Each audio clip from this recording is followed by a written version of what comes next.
The side ballistic curl is a lot easier than it looks. So hopefully by this point you already know how to do a ballistic curl, keeping the mace below chin height and using the palms to change with the slide rather than a throw. Now, you start with a crossbody position and you twist towards the lead side. From that twist, you just do a ballistic curl like you already know.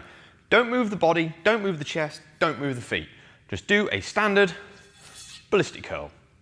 Now, we follow the head of the mace and twist towards the lead side. Ballistic curl, your lead side is now changed because your hand has changed, and twist.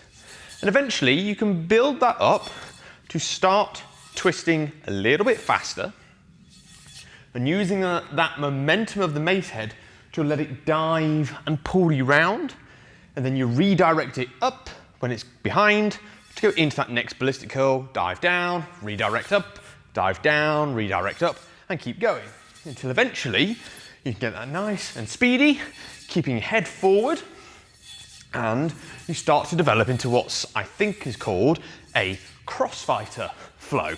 And then, of course, eventually we can start to go into more fancy things, but first, just learn the side ballistic curl.